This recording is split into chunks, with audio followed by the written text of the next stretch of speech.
जय हिंद प्यारे साथियों, स्वागत है आप सभी को बालाजी फिजिक्स क्लासेज में। मेरा नाम है संतोष कुमार। तो देखिए, जो हमारी कल की जो क्लास हुई थी, यानी इससे पहले जो क्लास थी हमारी, उसमें हमने आपको यानी कि पॉइंट चार्ज के कारण यानी कि बिंदु आवेश के कारण जो वैद्युत क्षेत्र की तीव्रता होती है, क्या होती है, उसके बारे में हमने आपको बताया। ठीक है। और और और हमने क्या बताया, और यानी कि इलेक्ट्रिक फील्ड के बारे में हमने आपको बताया था। तो तो उन चीज़ों के बारे में हमने आपको बताया। इलेक्ट्रिक फील्ड इंटेंसिटी इससे क्लास से पहले चीज होती है, उसको मतलब उस चीज़ के बारे में बताया। तो देखिए, यानी कि कल हमारा एक फॉर्मूला निकला था, ई बराबर एफ बट्टे क्यू, यानी एफ बराबर क्यू ई। ये हमारा एक फॉर्मूला निकला था। ठीक है। जो वैद्युत क्षेत्र की तीव्रता के बारे में हमने पढ़ा था, उसी से एक ये फॉर्मूला निकला था। तो इसके ऊपर हम कुछ क्वेश्चन करा देता हूँ मैं आपको, जिससे आपको थोड़ा क्लियर हो जाएगा ये जो फॉर्मूला है इसके बारे में। तो देखिए, जैसे मान के इसको मिटा देता हूँ मैं। ठीक है। देखिए, जैसे क्वेश्चन आता है हमारा, मान के चलिए कोई भी मान ले प्लस का 10 कूलम, 10 कूलम आवेश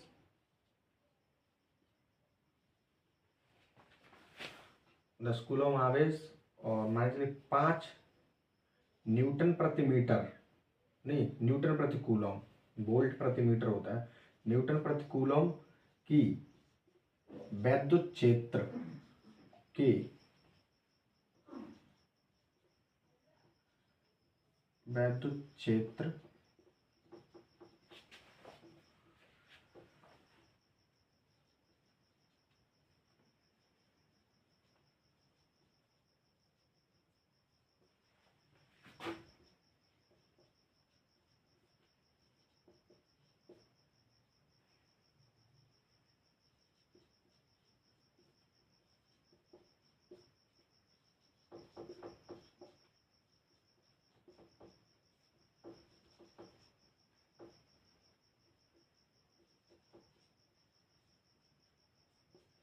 यानी कि क्वेश्चन आता है हमारा इस तरीके से कि कोई भी चार्ज है, मान के चलिए प्लस के 10 कूलम आवेश 5 न्यूटन प्रति कूलम के वैद्युत क्षेत्र में रखा है। इस पर लगने वाले बल की गणना कीजिए, यानी पर इस पर एक वैद्युत बल लगेगा, उस बल की गणना कीजिए। तो कैसे करेंगे इस चीज को? तो मैंने आपको बताया था, फिजिक्स के जब क्वेश्चन न्यूमेरिकल सॉल्व करते हैं तो एक बार क्वेश्चन को पढ़ो, फिर क्या दिया हुआ है उसको रखिए। जैसे इसमें आपको दिया है क्यू बराबर दे दिया उसने प्लस के 10 कूलम, और वैद्युत क्षेत्र में रखा हुआ है, वैद्युत क्षेत्र तीव्रता यानी ई बराबर उसने दे दिया आपको 5 न्यूटन प्रति कूलम, और उसने पूछा है बल, यानी एक पूछा है। ठीक है। तो हमारे पास कल एक फॉर्मूला आया था हमारा, ई बराबर एफ बट्टे क्यू, यानी एफ बराबर क्यू ई। ठीक है। एफ बराबर क्यू ई, ये फॉर्मूला हमारा निकल गया। आप एफ बराबर क्यू ई से याद रखा करो इसको, ऐसे भी याद रख लीजिए, लेकिन एफ बराबर क्यू से थोड़ा सरल लगता है, तो एफ बराबर क्यू ई। तो देखिए, अब एफ की वैल्यू निकलवाना है और उसने क्यू दे दिया, आपको ई दे दिया है, तो उसमें रख दीजिए, यानी एफ बराबर यहाँ से क्या हो जाएगा आपका 10 इंटू, केवल मैग्नीट्यूड रखते हैं इसमें, डायरेक्शन उसमें रख, यानी चार्ज का जो प्रकृति होती है नेगेटिव पॉजिटिव, तो जो साइन होता है उसे मैंने आपको कल बताया था एफ बराबर क्यू ई। जब वेक्टर रूप में दिया हो, यानी वेक्टर में आई कैप जे कैप वगैरह दिया हो, तब उसमें हम यानी कि जो चार्ज होता है उसे, उसका जो साइन होता है उसको रखेंगे इस वाले में, लेकिन इस वाले में केवल मैग्नीट्यूड रख देते हैं, क्योंकि उसने कोई भी ऐसा नहीं दिया है आई कैप में जे कैप में। ठीक है। कोई चीज़ नहीं दी है इलेक्ट्रिक फील्ड। तो देखिए अब क्या करेंगे, अब ई की वैल्यू 5 रख दीजिए यहाँ पे, तो एफ बराबर 50 न्यूटन, यानी कि इस आवेश पर जब वो इतने वैद्युत क्षेत्र में रखा जाएगा तो उस पर इतना बल लगेगा। इस तरीके से क्वेश्चन आता है इस पर। ठीक है। अब कोई भी आ सकता है, आवेश चेंज कर देगा या ये कर देगा, यानी कभी कभी वैद्युत क्षेत्र पूछ लेगा, कि जैसे मान के चलिए कोई भी क्वेश्चन है, उसने पूछ लिया कि एक एक मान के लिए 5 कूलम का आवेश है, 5 कूलम का आवेश है, और जो जिस पर मान चलिए 10 न्यूटन का बल लग रहा है, 5 कूलम का आवेश 10 न्यूटन का बल लग रहा है। अब वैद्युत क्षेत्र की, यानी कि वैद्युत क्षेत्र की तीव्रता बताइए। तो ई बराबर पूछ ले, तो ई बराबर क्या होता है आपका F/Q, तो 10/5 यानी कि 2 न्यूटन प्रति कूलम आ जाएगा आपका। तो कहने का मतलब ये एक चीज पूछ लेगा, 2 चीज दे देगा, तो उस तरीके से ये फॉर्मूला यूज होता है, ठीक है। तो ऐसे ही क्वेश्चन आएंगे इस पर। अब देखिए, इसको नोट कर लीजिए आप और नोट्स बनाते चलिए।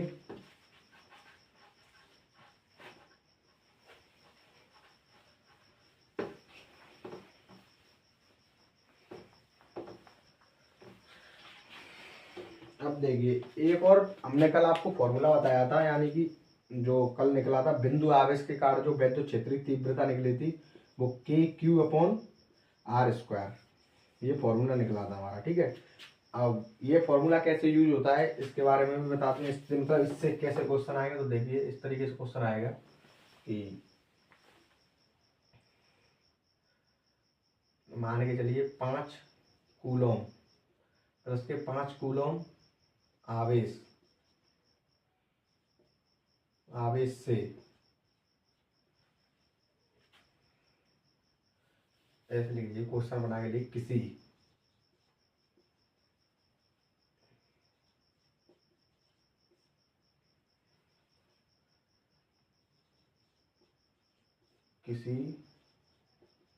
5 कूलम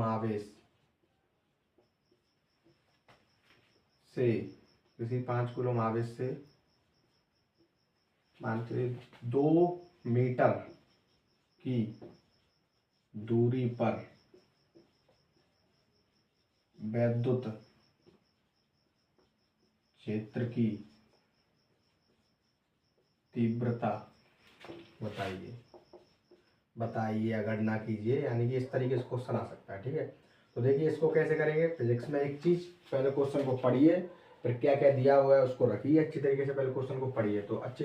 इसमें क्या जाए, यानी किसी 5 कूलम आवेश से 2 मीटर की दूरी पर वैद्युत क्षेत्र की तीव्रता बताइए, ऐसे क्वेश्चन आता है KQ/R² वाला जो फॉर्मूला होता है उससे, ठीक है। तो देखिए, यानी कि Q बराबर उसने कितना दे दिया आपको,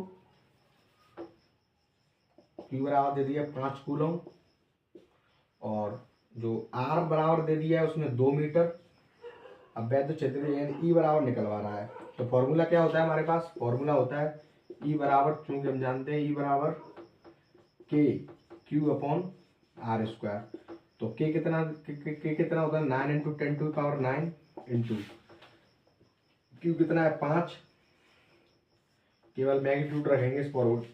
अब देखिए, दो का वर्ग कितना हो जाएगा, 2 का स्क्वायर, तो 9 करना 45 इंटू 10⁹ अपॉन 4, 1.25 इंटू 10⁹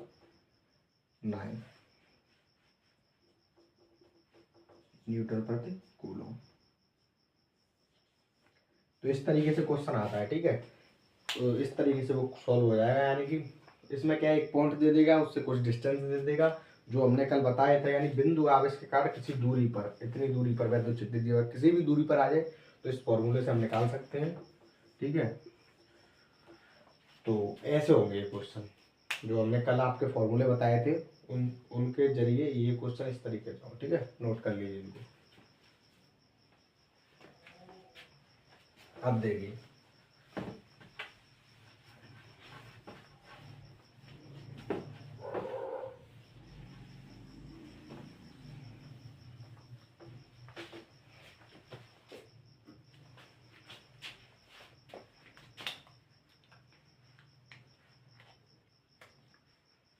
अब एक नई चीज के बारे में बात करते हैं, ठीक है।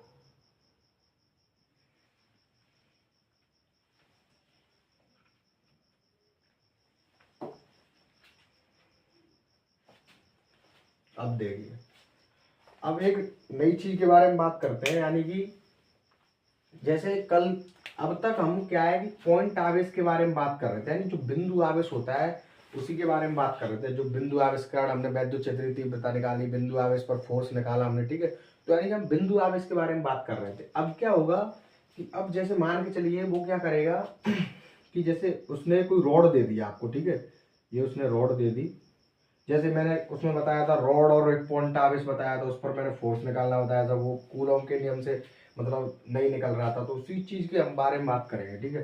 तो अब जैसे मान के चलिए अब क्या करेगा, पॉइंट नहीं देगा वो। अब जैसे उसने कोई रॉड दे दी, इस पर इसको उसने आवेशित कर दिया, यानी कि इस पर उसने आवेश दे दिया।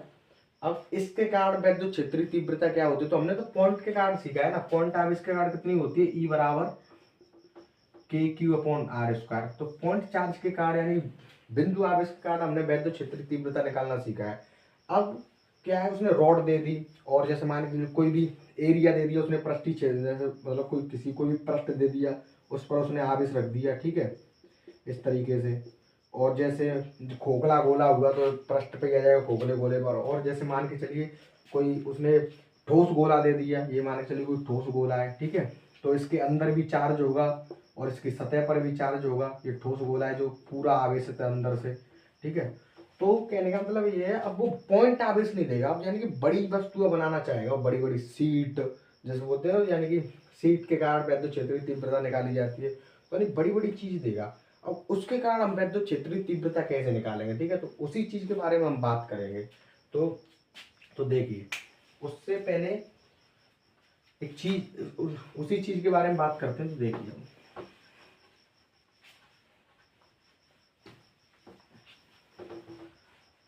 अब हमारा यानी कि जो आवेश होता है वो इन चीजों पर दो तरीके से बटा होता है। पहले आवेश के बारे में, यानी आवेश इनके ऊपर बटा किस तरीके से होता है, यानी कि इन पर डिस्ट्रीब्यूट किस तरह से होता है आवेश, उस चीज के बारे में बात करेंगे। कितना डिस्ट्रीब्यूट होता है, डेंसिटी वगैरह के बारे में हम बात करेंगे, तब बात करेंगे यानी कि जो वैद्युत क्षेत्रीय तीव्रता कैसे निकलेगी उस चीज के बारे में। तो देखिए, तो जो चार्ज डिस्ट्रीब्यूशन होता है, चार्ज डिस्ट्रीब्यूशन,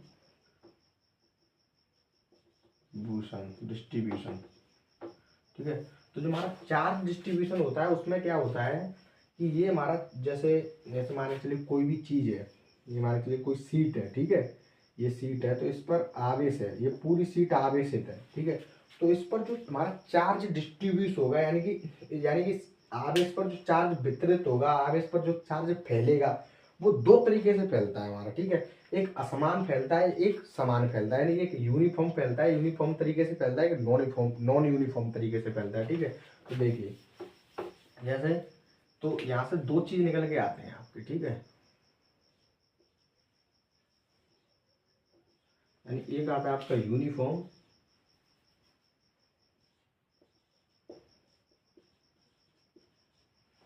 ये आता है आपका नॉन यूनिफॉर्म, ठीक है।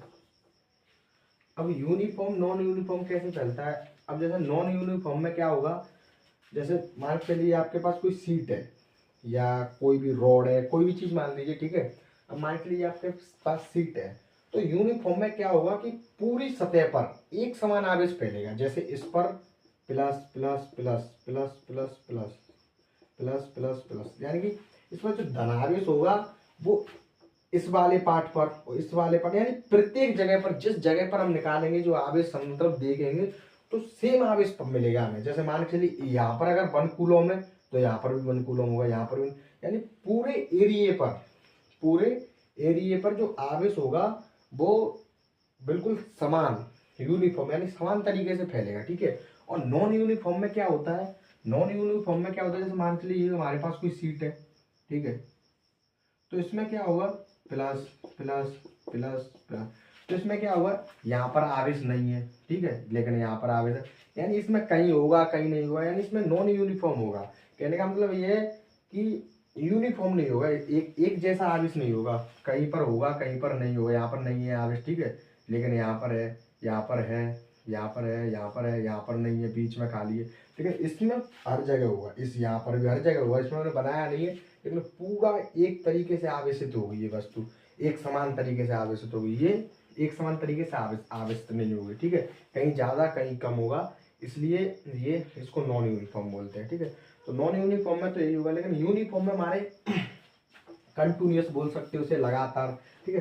तो यूनिफॉर्म में हमारे 3 पार्ट्स निकल के आते हैं यहाँ से, ठीक है। एक आता है आपका जैसे मान के चलिए कोई लाइन चार्ज, जैसे मान के चलिए कोई रेखा है या कोई वायर वगैरह है, ठीक है, उस पर किस तरीके से फैलता है आवेश, इस पर आवेश फैलेगा यूनिफॉर्म, ठीक है।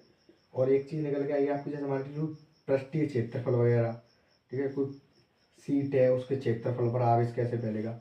और एक और चीज़ निकल के आती है, जैसे मान के चलिए कोई गोला है जो ठोस है, तो उसमें अंदर से आयतन वाला, यानी अंदर से भी फैलेगा, पूरे आयतन में फैलेगा, गोला है या कोई क्यूब है, कोई भी चीज़ मान लीजिए कि जिसका आयतन होता है अंदर, पूरा आयतन गिर मतलब पूरे, जिसमें पूरे में चार्ज फैला होता है, तो उसमें भी यूनिफॉर्म तरीके से फैला। तो ये 3 चीज़ निकल के आती है, ठीक है।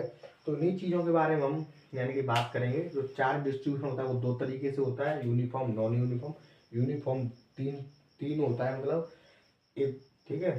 तो इसी की बात करेंगे। अब देखिए, इसको नोट कर लीजिएगा। अब देखिए,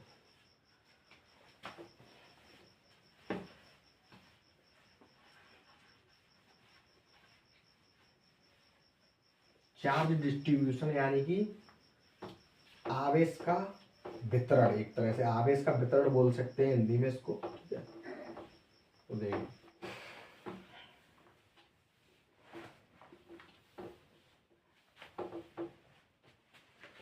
तो अब देखिए, यानी कि इसमें आता है आपका पहला रेखीय आवेश घनत्व, ठीक है। रेखीय आवेश घनत्व,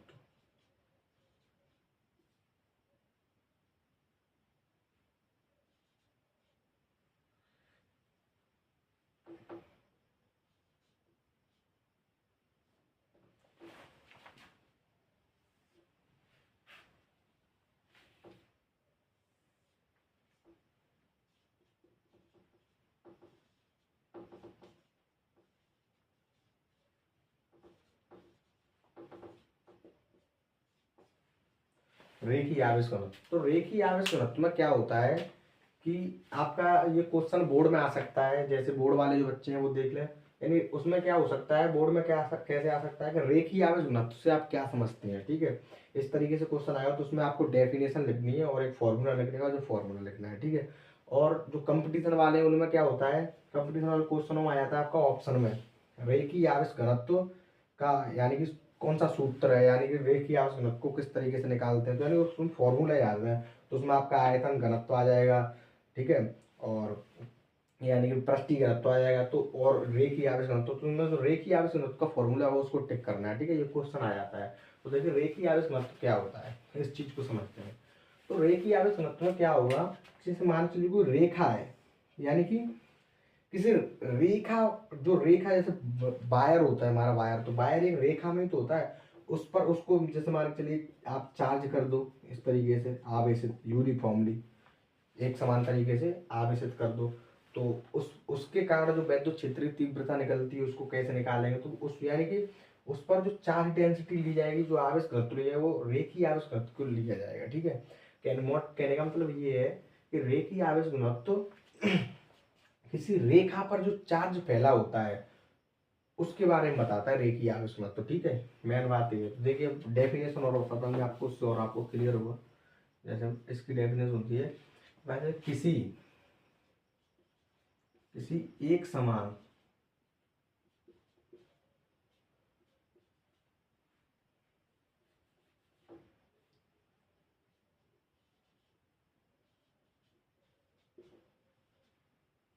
किसी एक समान आवेशित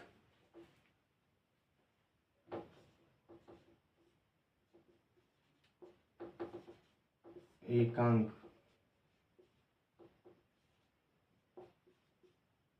लंबाई पर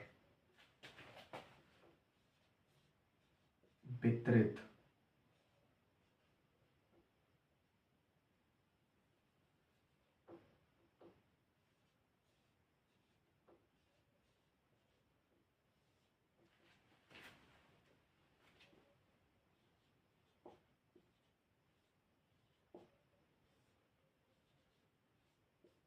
किसी एक समान आवेशित एकांक लंबाई पर वितरित आवेश को, आवेश की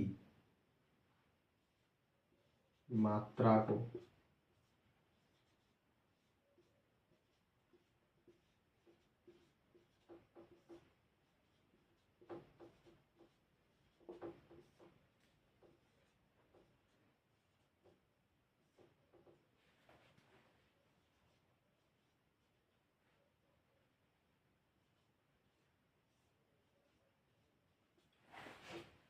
यानी कि किसी एक समान आवेशित, एक समान होगा, एक समान के बारे में हम पढ़ रहे हैं, जो एक समान यूनिफॉर्मली जो डिस्ट्रीब्यूशन होता है उसी के बारे में पढ़ रहे हैं, ठीक है। तो एक समान आवेशित एकांक लंबाई पर, एक एकांक लंबाई पर वितरित आवेश, वितरित आवेश डिस्ट्रीब्यूशन आवेश, यानी डिस्ट्रीब्यूशन कहने का आवेश का डिस्ट्रीब्यूशन होगा एकांक लंबाई पर, ठीक है।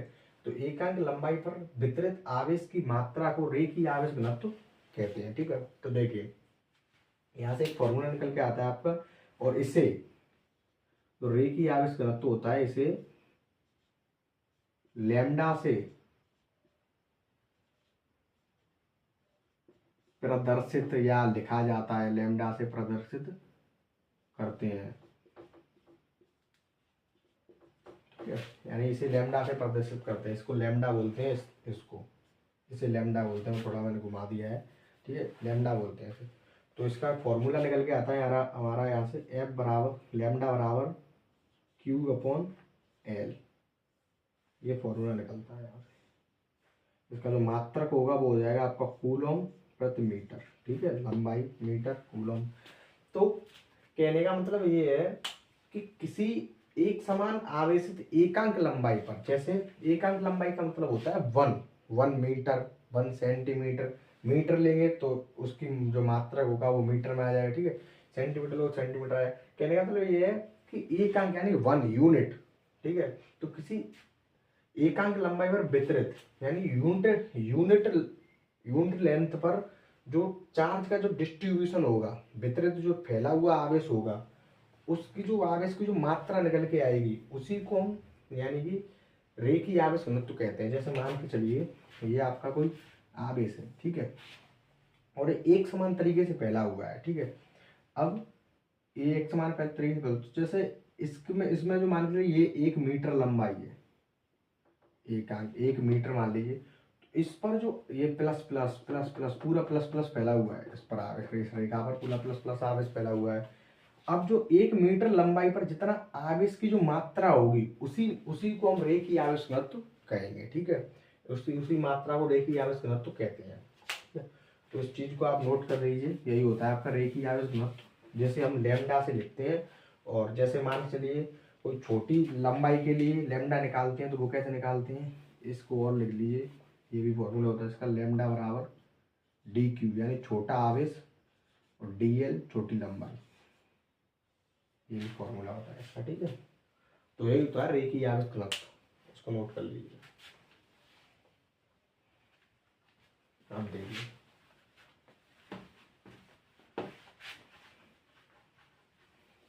इसमें क्या होता है, इसमें लाइन पर आवेश फैला होता है, ठीक है, चार्ज फैला होता है।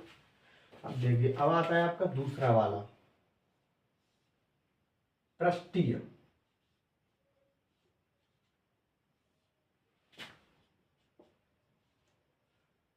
पृष्ठीय आवेश घनत्व। पृष्ठीय आवेश घनत्व यानी कि क्षेत्रफल पर फैला हुआ, एरिया पर फैला हुआ, एरिया चार्ज डेंसिटी आप बोल सकते हो इसे। पृष्ठीय आवेश घनत्व, पृष्ठ पर, सरफेस चार्ज डेंसिटी बोलते हैं इसे, ठीक है। तो पृष्ठीय आवेश घनत्व में क्या होगा कि जैसे उसमें तो एकांक लंबाई पर फैला होता है, इसमें क्या होता है एकांक क्षेत्रफल पर फैला होता है, जो आवेश फैला होता है उसे हम पृष्ठीय आवेश घनत्व बोलते हैं। डेफिनेशन देखिए आप, किसी एक समान ही होगा, ठीक है, एक समान, प्रत्येक पॉइंट पर सेम चार्ज होगा उसे बोलते हैं एक समान। किसी एक समान आवेशित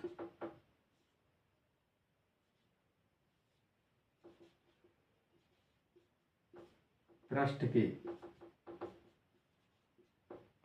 एकांक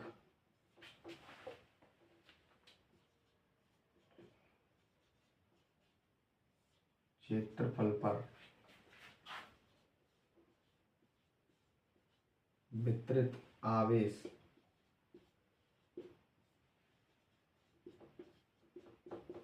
की मात्रा को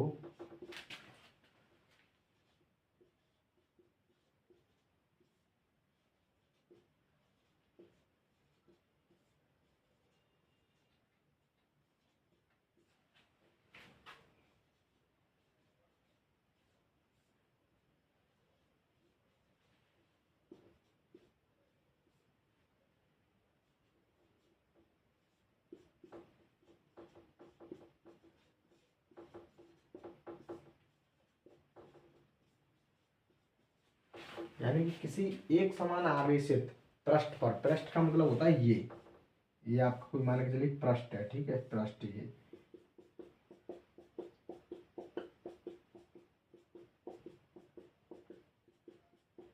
मतलब एक समान एक पृष्ठ पर पॉजिटिव आवेश मान के चलिए फैला हुआ है, तो यही होता है पृष्ठ।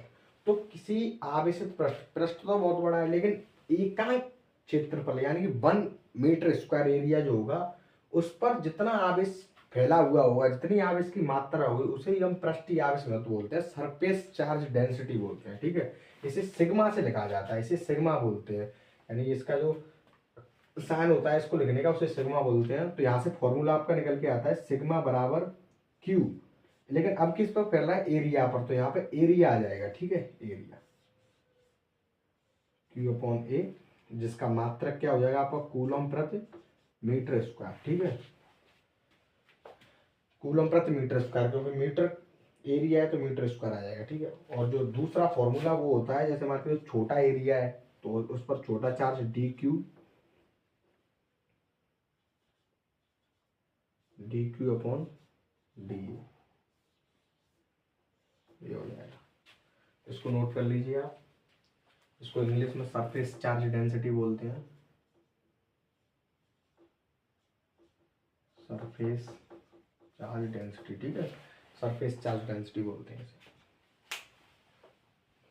इसको मिटा देता हूँ, नोट्स बनाते जाइएगा साथ साथ, जो लिखा रहा हूँ उसी तरीके से, डेफिनेशन भी लिखाता हूँ इसी वजह से, मैं नोट्स बनाने की वजह से, ठीक है। अब देखिए, अब जो हमारा तीसरा आता है, अब तीसरा क्या है, जैसे लीनियर पर देख लिया हमने, किसी पृष्ठ पर भी देख लिया। अब क्या होता है, आप इस अंदर भी तो हो सकता है, जैसे किसी कोई भी गोला है उसके अंदर भी तो हो सकता है ठोस गोला है, तो हम पढ़ेंगे आयतन आवेश घनत्व, आयतन के बारे में पढ़ेंगे हम, ठीक है। तो देखिए तीसरा निकल के आता है आपका आयतन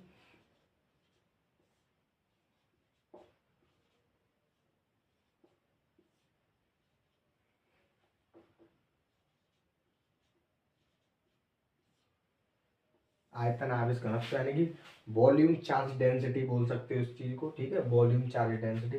तो आयतन आवेश घनत्व क्या होता है, अब जैसे मान के चलिए ये कोई गोला है आपका, गोला ले लीजिए, या आप कोई मान लीजिए क्यूब बना लीजिए, ठीक है, क्यूब इस तरीके से, तो यानी कि उसके अंदर, ठीक है, तो गोला ही ले लीजिए आप, मान लीजिए ठोस गोला है, ठोस, ठीक है। अब इसके अंदर एक प्लस क्यू आवेश फैला हुआ है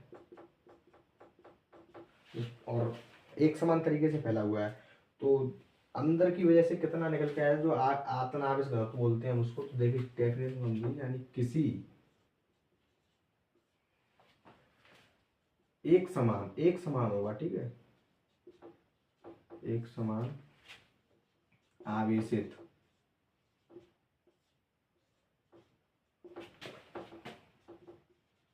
एकांक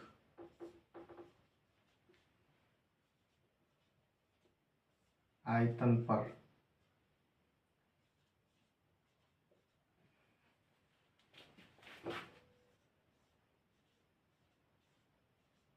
वितरित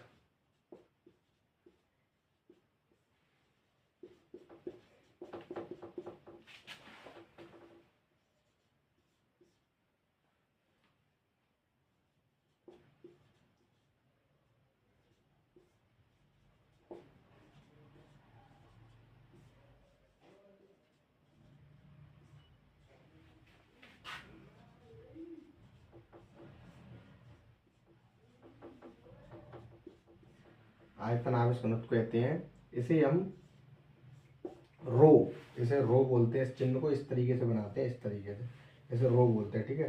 तो इसे रो से लिखा जाता है, ठीक है, इसे रो से लिखा जाता है। अब देखिए इसका जो फॉर्मूला निकल के आता है, रो बराबर क्या हो जाएगा, आवेश तो आएगा, आवेश की मात्रा।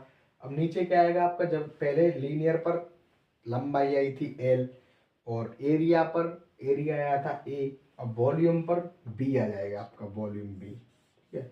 और यहाँ से इसका जो बड़ा बी, यहाँ से इसका जो क्या बोलते हैं उसको मात्रक निकलेगा, वो कितना निकलेगा, कूलम प्रति मीटर क्यूब। आयतन का मात्रक क्या होता है, मीटर क्यूब, ठीक है। और अगर छोटा आयतन है जिसमें छोटा ही चार्ज है, बहुत छोटा चार्ज है, तो D Q upon D V हो जाएगा, ठीक है। ये मैं बार बार पर ये जो लिख रहा हूँ ना, ये बहुत इंपॉर्टेंट है, इस चीज के बारे में आपको बताऊंगा। ये तो आपको समझ में आएगा डी क्यू डी वी क्या होता है, ये बहुत इंपॉर्टेंट है, आएगा आगे, ठीक है। सब देखिएगा, ये बहुत छोटा होता है, छोटा चार्ज, छोटा चार्ज बिल्कुल छोटा मानते हैं उस चीज के बारे में, ठीक है। तो यही होता है आपका आयतन आवेश घनत्व, यानी अब आयतन पर आवेश फैलेगा, ठीक है। तो एक चीज देखा, जब से हम बिंदु आवेश के बारे में बात कर रहे थे, बिंदु आवेश जो होता है उसके बारे में बात कर रहे थे, ठीक है। अब फिर अब क्या है हमारा, यानी पृष्ठ पर, आयतन पर, रेखा पर आवेश पूरा फैला हुआ है। अब उसके कारण विद्युत क्षेत्र किस तरीके से निकलता है उस चीज के बारे में बात करेंगे, ठीक है। तो और क्या होता है उस, वो हमने पढ़ा दिया आपको, ठीक है। आवेश आवेश घनत्व क्या होता है, लैम्डा। तो इस चीज को नोट कर लीजिए आप। अब देखिए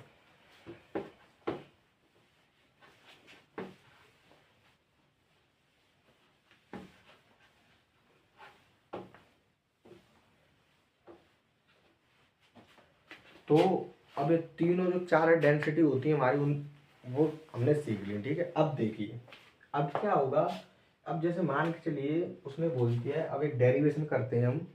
तो जैसे मान के चलिए उसने बोल दिया कि आपका कोई मान के चलिए यानी कि लाइन चार्ज, लाइन, अरे यार, रेखीय आवेशित वस्तु है, ठीक है,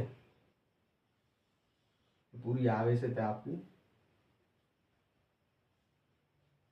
इस तरीके से, इस पर plus plus plus plus plus plus plus, और जो इसकी चार्ज डेंसिटी यानी कि इस पर किस तरीके से चार्ज फैला हुआ है, वो आपका लैम्डा है। लैम्डा तरीके से चार्ज फैला हुआ है, लैम्डा उसने, ठीक है। यानी कि जिसकी चार्ज डेंसिटी है वो लैम्डा दे दी उसने।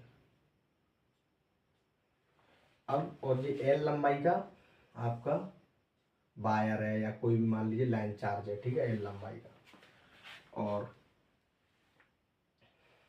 लिख लीजिए यहाँ पे लाइन चार्ज, ऐसे लिख लीजिए, एस्ट्रैक यानी कि electric field,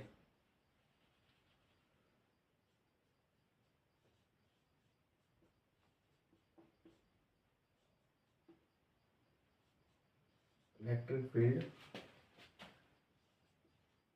due to line charge, ठीक है। यानी कि लाइन चार्ज के कारण जो इलेक्ट्रिक फील्ड होती है वो कितनी होती है, यूनिफॉर्मली, जो कि यूनिफॉर्म है, ठीक है, यूनिफॉर्म फैला हुआ है,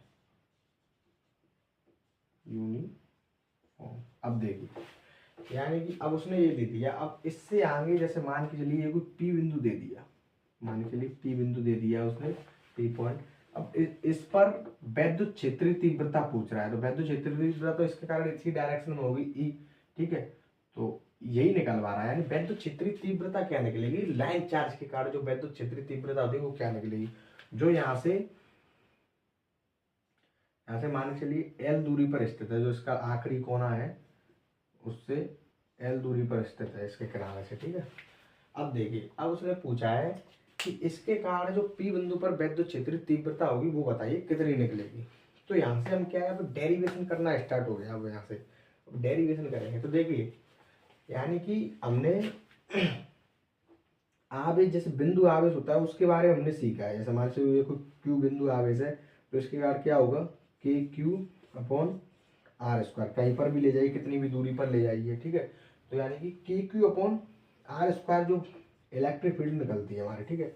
लेकिन अब उसने क्या दे दिया है, अब उसने लाइन पर चार्ज फैला दिया, किसी भी रेखा पर चार्ज फैला दिया, एल लंबाई की लाइन पर चार्ज फैला दिया है।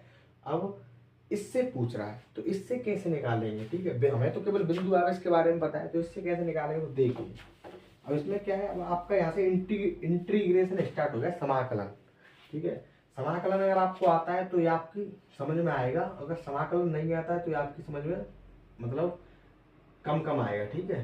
तो जैसे मान लीजिए लैम्डा है इधर बना दिए। अब देखिए अब हम क्या करेंगे कि हमें केवल पॉइंट चार्ज के बारे में पता है, तो क्या करेंगे हम यहाँ से इस पॉइंट से मान के चलिए एक्स डिस्टेंस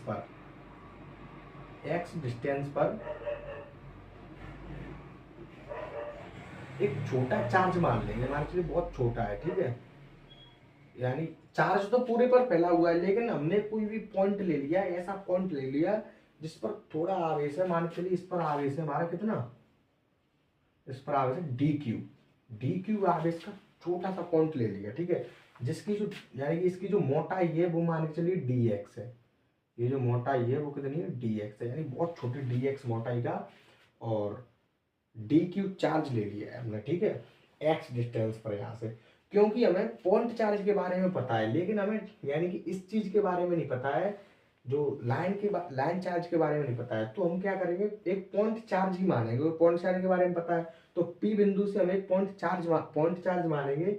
उस पर जितना भी इस पर जितना भी फोर्स निकलेगा उसे हम इंटीग्रेट कर देंगे यहाँ से लेकर यहाँ तक, यानी कि इसके कारण जो वैद्युत क्षेत्रीय तीव्रता निकलेगी हमारी, उसको अगर हम यहाँ से लेके यहाँ तक अगर इंटीग्रेट यानी कि समाकलित कर देंगे, तो क्या होगा कि पूरी पूरी जो रेखा है उसके कारण यहाँ पर वैद्युत क्षेत्रीय तीव्रता निकल आएगी, ठीक है, समझ गए होंगे आप। तो जैसे अब इसके कारण एक्स डिस्टेंस पर इसके कारण जो वैद्युत क्षेत्रीय तीव्रता निकलेगी वो बहुत छोटी डी, कल भी मैंने आपको बताया था, यानी बहुत छोटी को डी मान लेते हैं, तो मान चलिए डी, इसके कारण वैद्युत क्षेत्रीय तीव्रता बन रही है। अब देखिए अब हम जो डी कितनी निकलेगी हमारी, अब हम क्या करेंगे, नेट निकालेंगे, ई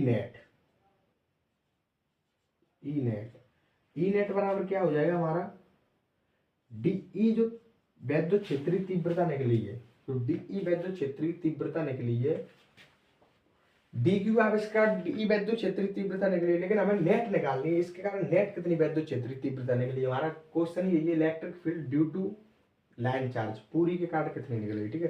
तो जो डी निकली है उसको हम समाकलित कर देंगे, यानी इंटीग्रेट कर देंगे एल से लेके एल प्लस एल तक, एल से लेके एल प्लस एल तक।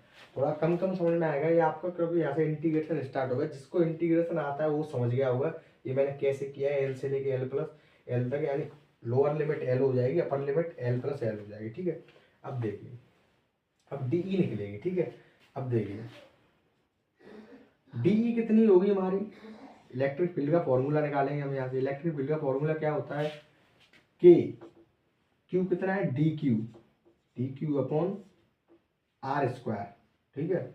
तो आर स्क्वायर कितना हो जाएगा, एक्स स्क्वायर, एक्स डिस्टेंस पर ही तो एक्स स्क्वायर, ये एक्स स्क्वायर हो गया था। अब देखिए अब एक चीज देखिए यहाँ से, यानी कि लैम्डा बराबर मैंने आपको क्या सिखाया था, लैम्डा बराबर आपको जब छोटा चार्ज दिया हुआ हो और छोटी डिस्टेंस दी हुई, तो हम यहाँ से ये इसको ये लिख सकते हैं, D Q upon D x लिख सकते हैं ना, मैंने आपको बताया अभी जो परिभाषा बताई थी लाइन यानी कि रेखीय आवेश घनत्व में, मैंने आपको बताया था कि छोटा आवेश होगा और छोटी डिस्टेंस होगी तो हम इस तरीके से लिख सकते हैं, ठीक है। तो यहीं से डी क्यू की वैल्यू निकालेंगे हम, तो यहाँ से डी क्यू की वैल्यू कितनी आ जाएगी हमारी, लैम्डा डी एक्स, ठीक है। थोड़ा कॉम्प्लेक्स होगा लेकिन समझिए इस चीज को, ठीक है। डी क्यू की वैल्यू आएगी लैम्डा डी एक्स। अब देखिए इंटीग्रेट एल प्लस एल के lambda D x upon x square, ये मैंने यानी कि डी क्यू की वैल्यू रख दी है, ठीक है। अब देखिए अब इसको समाकल यानी कि अब इसमें से वो ले लीजिए कॉमन, जो कांस्टेंट होता है उसे बाहर निकाल लेते हैं हम, तो के कांस्टेंट है, लैम्डा ये भी कांस्टेंट है, हमको पहले ही दिया हुआ है, ठीक है। तो लैम्डा भी बाहर निकल गया। अब क्या रह गया इसमें, एल से L plus L 1/x square into D x, ये निकलेगा। अब देखिए के लैम्डा अब इसका समाकलन करेंगे तो समाकलन में क्या होता है कि जो घात होती है, जैसे इसको हम ऊपर ले जाएंगे तो जाएगा एक्स की पावर माइनस के 2। तो इसमें क्या होता है कि घात में एक जुड़ जाता है और जो फिर जो निकल के आता है उसी का भाग लग जाता है। अब इसमें हम एक जोड़ेंगे तो ये क्या हो जाएगा, एक जोड़ेंगे तो यानी कि एक्स की पावर माइनस के 1 हो जाएगा, और जो निकल के आया एक्स यानी माइनस के 1 उसी से भाग लग जाएगा तो माइनस के 1 हो जाएगा। ठीक है, तो यहाँ से 1 अपॉन ये हो जाएगा, माइनस ऊपर पहुंच जाएगा, जो माइनस की पावर वो नीचे आ जाएगी तो यानी 1 अपॉन एक्स हो जाएगा। ठीक है, इसका जो समाकलन हम करेंगे तो इसी तरीके से होता है, तो वही मैंने किया है। तो अब देखिए क्या होगा हमारा 1 अपॉन एक्स माइनस के और जो है एल से एल प्लस एल। ठीक है, ये समझ में आएगा आपके। अब देखिए अब इसमें लिमिट डाल देते हैं हम, यानी कि जिसने इंटीग्रेशन समझा होगा उसकी समझ में पूरा पूरा आएगा। इसके लिए आपको इंटीग्रेशन पढ़ना पड़ेगा। ठीक है, देखिए के लैम्डा, इसमें क्या होता है upper limit minus lower limit, तो अपर लिमिट माइनस के 1 upon L plus L minus lower limit, तो यानी कि माइनस के 1 अपॉन एल। ठीक है, ये हो गया upper limit minus lower limit. अब देखिए के लैम्डा माइनस के 1 upon L plus L, minus minus plus हो जाएगा प्लस के 1 अपॉन एल। ठीक है, इस चीज को मैं इधर ही लिख देता हूँ। जो ई नेट हमारा निकल के आया है यहाँ से ई नेट, तो वो कितना लगा कि लैम्डा ब्रैकेट में 1 upon L minus 1 upon L plus capital L. ठीक है, तो ये चीज निकल के आएगी, तो ये निकल के आएगा मेन न्यूटन प्रति कूलम, तो आपको पता ही होगा। ठीक है, अब देखिए इसको आप याद करिएगा, ये इम्पोर्टेंट है, याद करना है ये। ठीक है, तो जैसे अब इस पर मैं क्वेश्चन कराऊंगा अभी आपको। जैसे अब वो क्या करें, जैसे आपको किसने बोल दिया कि मान के चलिए 2 मीटर लंबाई पर यानी कि 2 मीटर लंबाई रेखा पर आवेश यानी कि वितरित है, जिसका आवेश यानी आवेश चार्ज डेंसिटी ये दे देगा, और इससे मान चलिए कोई भी डिस्टेंस पर इलेक्ट्रिक फील्ड निकालेगा, तो इस फॉर्मूले से वो आपकी निकल आएगी। ठीक है, तो जो मेन फॉर्मूला निकल के आता है वो हमारा ये निकल के आता है इतनी, यानी कि इसके कारण जो यहाँ पर पी बिंदु पर जो इलेक्ट्रिक फील्ड होगी वो इतनी निकलेगी। ठीक है, इस फॉर्मूले को आप याद कर लीजिए। तो इसी अब क्या है कि अब यहाँ से आगे आपकी डेरिवेशन स्टार्ट हो जाएंगी, इन्हीं को हम डेरिवेशन बोलते हैं। ठीक है, तो इसी तरीके से हम डेरिवेशन करेंगे। अब जो बोर्ड में आता है तो बोर्ड में क्या करना पड़ता है हमें, बोर्ड में डेरिवेशन तो हमको लिखना ही पड़ेगा, लेकिन उसमें माना वगैरह लिखना पड़ेगा। तो आप माना वगैरह लिख सकते हो कि माना एल लंबाई का कोई वायर है, तार है। ठीक है, या वो उसमें बोल देगा आवेशित रेखा बोल देगा, रेखी आवेशित। ठीक है, तो एल लंबाई का कोई आवेशित तार है उस पर, यानी कि ये रेखी आवेश घनत्व लैम्डा आवेशित घनत्व, तो यहाँ से एल दूरी पर कोई बिंदु पी है जहां हमें विद्युत क्षेत्र तीव्रता ज्ञात करनी है। तो इस चीज को आप लिख लीजिएगा, मतलब अपनी भाषा में बना माना में लिख दीजिए, फिर इस चीज को सॉल्व कर दीजिए। ठीक है, तो ऐसे होगा, समझ में आ गया होगा आपको। इसके लिए इंटीग्रेशन बहुत जरूरी है, इंटीग्रेशन आपको करना पड़ेगा। ठीक है, तो नोट कीजिए इसको। एक मिनट रुकिए, मैं टाइम देख लेता हूँ एक बार।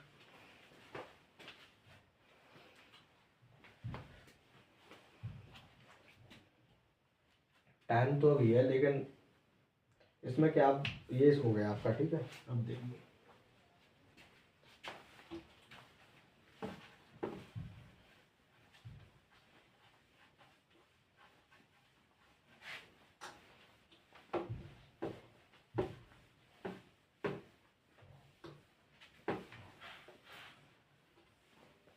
अब ये आपका दूसरा डेरिवेशन हो गया। पहला डेरिवेशन मैंने आपको कराया था बिंदु आवेश के कारण। ठीक है, दूसरा डेरिवेशन मैंने आपको करा दिया, यानी कि कोई भी आवेशित रॉड या रेखा या लाइन के कारण पी बिंदु पर विद्युत क्षेत्र तीव्रता क्या होती है, उस चीज को ये चीज करा दी मैंने आपको। ठीक है, अब यहाँ से जो तीसरा डेरिवेशन आता है वो आपका आ सकता है इस तरीके से। जैसे मान के चलिए ये कोई आपकी आर्क है, सर्कुलर आर्क, यानी कि यानी वृत्तीय चाप, वृत्ताकार चाप, ठीक है, लगी हुई है ये इस तरीके से। आर डिस्टेंस है और इस पर मान के चलिए इस तरीके से पॉजिटिव चार्ज फैला हुआ है, ठीक है। तो इसका जो केंद्र है उस पर वैद्युत क्षेत्रीय तीव्रता बताइए, यानी ओ पॉइंट पर यहाँ पर इलेक्ट्रिक फील्ड बताइए इसके कारण, ठीक है, ये आर। तो कहने का मतलब ये सर्कुलर आर के कारण जो उसके केंद्र पर सेंटर पर वैद्युत क्षेत्रीय तीव्रता क्या होगी, ये वाला आपका आ सकता है, ठीक है। तो क्या है कि अब टाइम कम रह गया, 15 मिनट के करीब रह गई, 12 मिनट रह गई है, ठीक है। तो उसमें ये हो नहीं पाएगा, ये बहुत कॉम्प्लेक्स है, ठीक है। तो इसको मैं आपको कल कराऊंगा और उससे आगे जो डेरिवेशन है, तो अब डेरिवेशन और मैं एक और बात, इसमें भी आपका इंटीग्रेशन लगेगा, ठीक है। तो आप क्या कर सकते हो कि आप पहले इंटीग्रेशन, इससे पहले आप इंटीग्रेशन सीख सकते हैं, मतलब कोई कहीं पर भी, मतलब आप मैथ वाले टीचर से आप इंटीग्रेशन सीख सकते हैं, ठीक है। और जब इसको आप मतलब जब इस लेक्चर को आप देखना, जब और अच्छी तरीके से क्लियर हो जाएगा इससे आगे भी, ठीक है। तो यानी अब से आगे जितने भी डेरिवेशन होंगे हमारे, उसमें क्या होगा कि इंटीग्रेशन लगेगा, ठीक है। तो इसको मैं आपको कल कराऊंगा, सर्कुलर आर के कारण कितना होता है उस चीज़ को, ठीक है।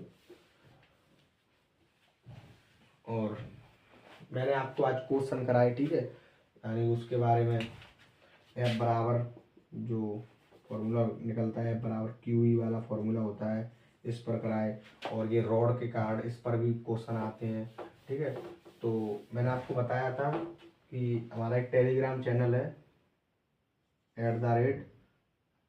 @BPC, टेलीग्राम पर जब आप BPC07 सर्च करोगे तो हमारा लोगो आ जाएगा और उसके आगे यानी बालाजी इस क्लासेस के नाम आ जाएगा, मतलब हमारे चैनल का नाम आ जाएगा। तो उसको आप ज्वाइन कर सकते हैं। उसमें क्या है, मैं एक से एक बढ़िया बढ़िया क्वेश्चन डालता हूँ और जितना भी मैंने पढ़ा दिया है, अब क्या हुआ कि अब डेरिवेशन होंगे तो उन डेरिवेशनों पर आपको क्वेश्चन करने पड़ेंगे, ठीक है। तो मैं सारे क्वेश्चन उसमें डालता हूँ, दिन यानी कि डेली की डेली जो लेक्चर बनता है उसी के अकॉर्डिंग मैं उसमें क्वेश्चन डालता रहता हूँ। तो उसे आप ज्वाइन कर लीजिए और उससे क्वेश्चन करिएगा। और अगर आपके पास बुक है तो आप उससे भी कर सकते हैं, ठीक है। तो अब मिलते हैं अगले लेक्चर में। और ये जो मैंने आपको बताया सर्कुलर आर्क के बारे में क्या होता है इसके केंद्र पर, इसको भी आप एक बार देख के आ सकते हो, मतलब देख के आ सकते हो, ठीक है। और कमेंट में बताएं इसका आंसर क्या होगा, ठीक है। और मैं वैसे कल आपको कराऊंगा बढ़िया तरीके से, ठीक है। तो मिलते हैं अगले लेक्चर में, और लेक्चर कैसा लगा बताएं। और कोई चीज़ नहीं समझ में आई हो तो एक बार पीछे करके देख लीजिएगा, क्योंकि इसमें इंटीग्रेशन आया है, ठीक है। तो मिलते हैं अगले लेक्चर में, थैंक यू।